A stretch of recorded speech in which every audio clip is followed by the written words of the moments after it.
Halo, apa kabar Anda semua? Semoga selalu dalam keadaan sehat walafiat, tetap semangat.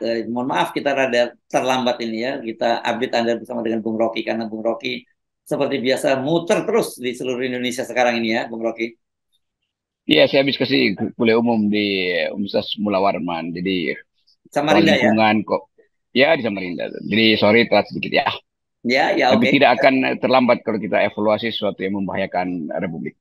Ya oke. Tapi saya kira sebagai orang yang udah bolak-balik ke Kalimantan Timur dan juga melewati IKN gitu, Anda pasti tidak akan tergoda oleh adminnya IKN gitu yang menawarkan untuk destinasi berlibur yang dibuat dengan artificial intelligence gitu yang sekarang lagi rame itu dibahas oleh para netizen.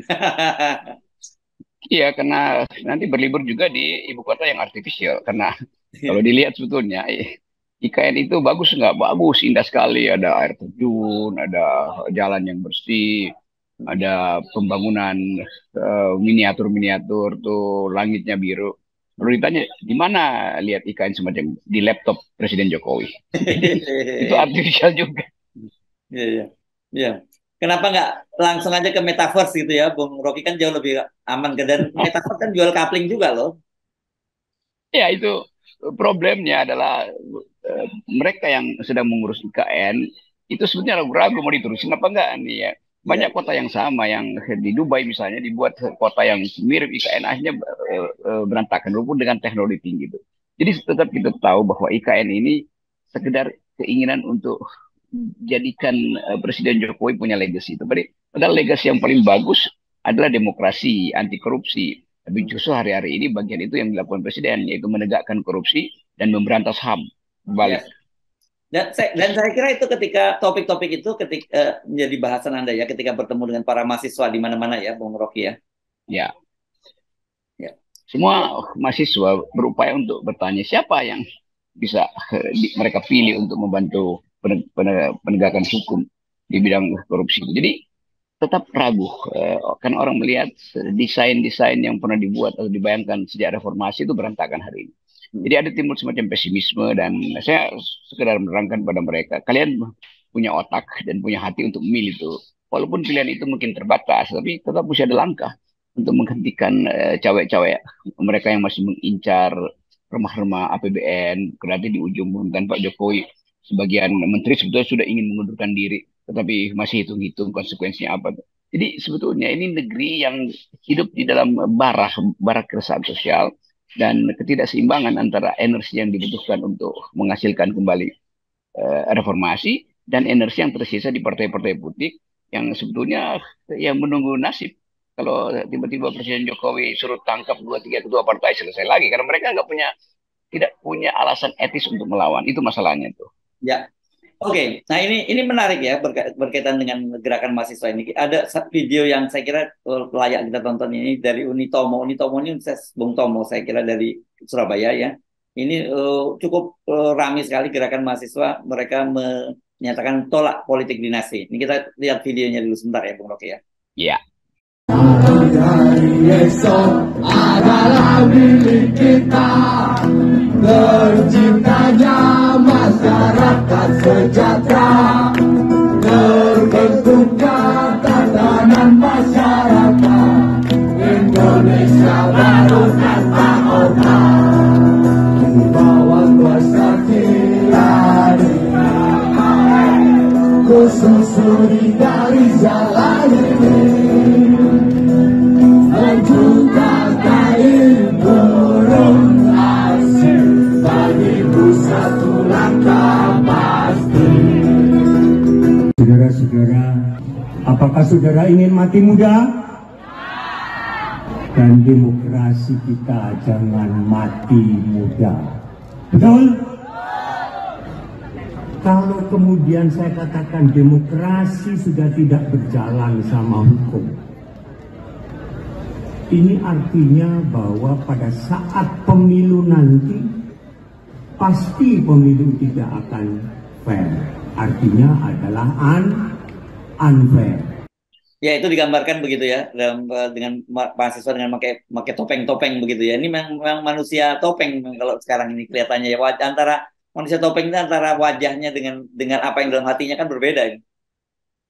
kita masuk sekarang pada upaya untuk mempercepat delegitimasi itu. Walaupun beberapa politisi masih menganggap ya nggak ada dinasti. Menurut saya memang nggak ada dinasti. Karena dinasti itu darahnya biru. Kalau yang sekarang itu darahnya kotor. Kira-kira begitu.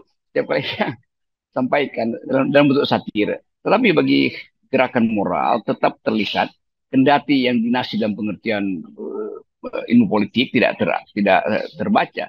Tetapi upaya untuk memperpanjang kekuasaan dimulai dengan memperpanjang kekuasaan di dalam keluarga sendiri. Itu namanya dinasti sebetulnya dengan alasan apapun. Walaupun diungkapkan kan ini semua dipilih oleh rakyat. Iya, dipilih oleh rakyat untuk sesuatu yang sudah disodorkan sebagai barang jadi kan nggak begitu. Dipilih oleh rakyat mestinya dari awal ketua BEM itu sejajar peluangnya untuk jadi wakil presiden dengan Gibran yang anak presiden. Tapi itu kan nggak mungkin terjadi itu. Jadi setiap kali kita masuk dalam sinisme politik dinasti, sebetulnya kita nggak perlu berargumen lagi tentang apa itu konsep dinasti, langsung terlihat.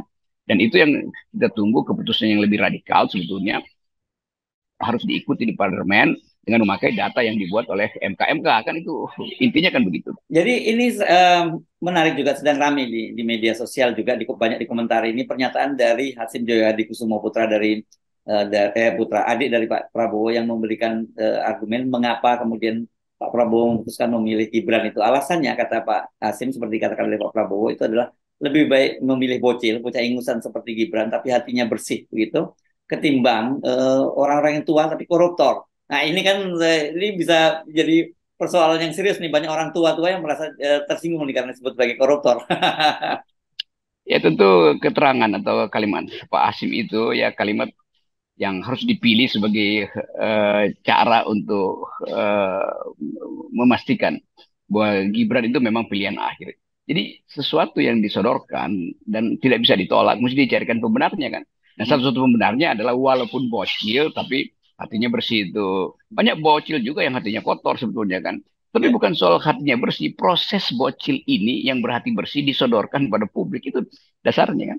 Jadi keterangan Pak Hasim itu mesti juga diikuti dengan keterangan lain bahwa si bocil yang mungkin hatinya bersih ini justru disodorkan dengan cara yang kotor melalui mekanisme yang tidak kompetitif, yaitu keputusan MK yang di dalamnya penuh dengan konflik interest. Jadi Pak Hasim mesti perhatikan bahwa bocil ini punya masalah karena dia dihadirkan dengan cara yang unethical dan tidak etis itu sudah diputuskan oleh Jimli Asidik. Nah kita mulai aja dari pengertian itu bahwa proses dihasilkannya seorang bocil adalah proses yang tidak etis.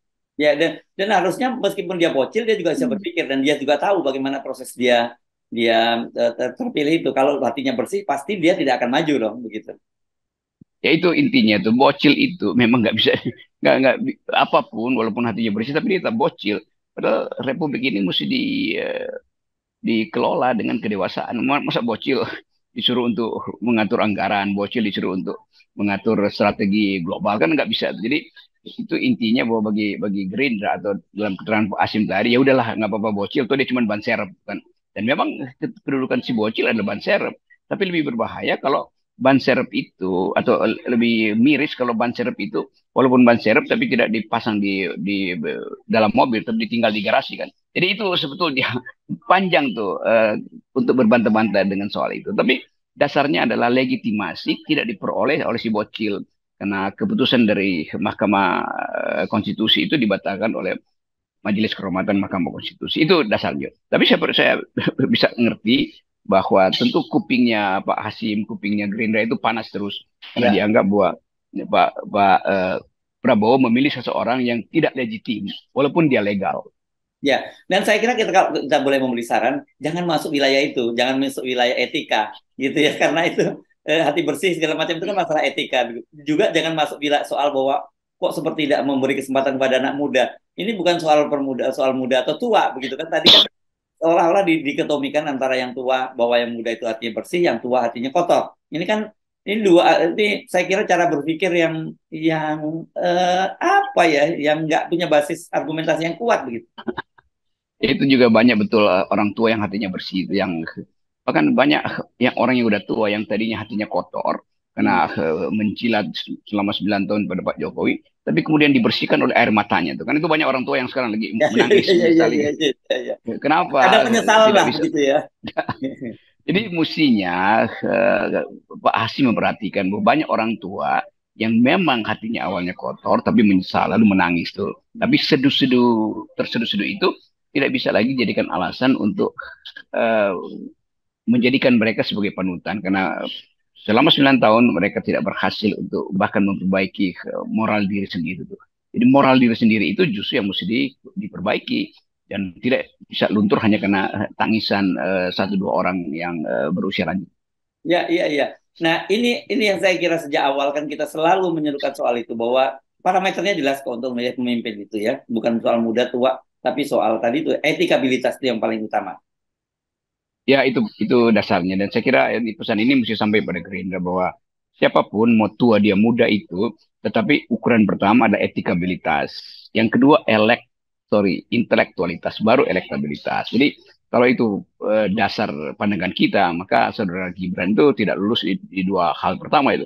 Secara etis dia bermasalah, secara intelektualitas juga belum diuji. Karena kemampuan seseorang secara konseptual, intelektual itu mesti diuji dalam forum perdebatan tentang semua isu itu di depan panggung akademis misalnya.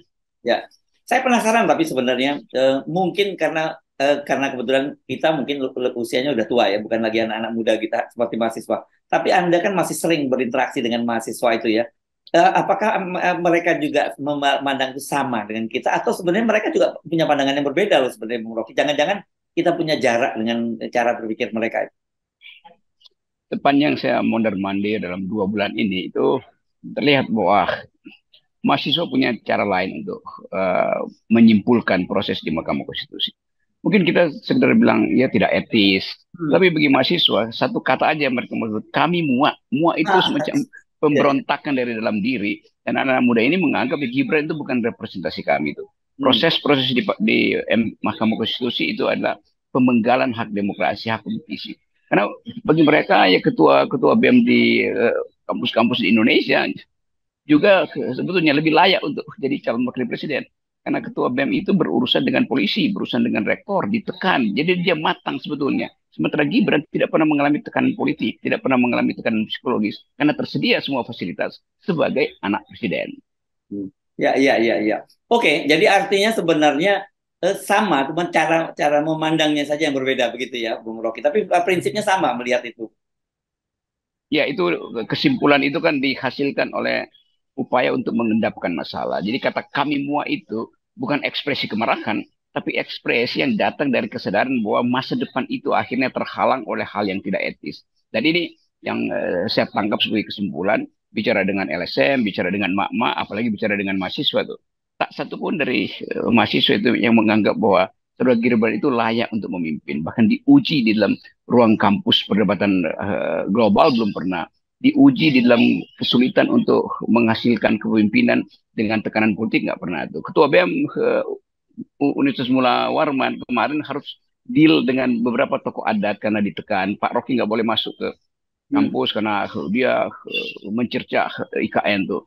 Tapi si ketua BEM mesti deal lagi. Demikian juga dia mesti deal dengan polisi karena polisi berupaya untuk mengamankan kampus itu. Padahal kampus itu punya sistem pengamanan sendiri. Dia mesti deal dengan rektor. Jadi lebih matang ketua BEM daripada wali kota Solo tuh. Karena wali kota Solo nggak pernah dapat sanggahan, nggak pernah dapat tekanan, nggak pernah dapat gangguan tuh. Jadi aman-aman aja sebelumnya. Nah leadership dihitung berdasarkan kemampuan untuk keluar atau nego dengan tekanan tuh. Nah ketua BEM itu lebih layak untuk dijadikan cawapres daripada wali kota Solo. Ya. Kecuali ketua BEM-nya itu adalah anak presiden juga.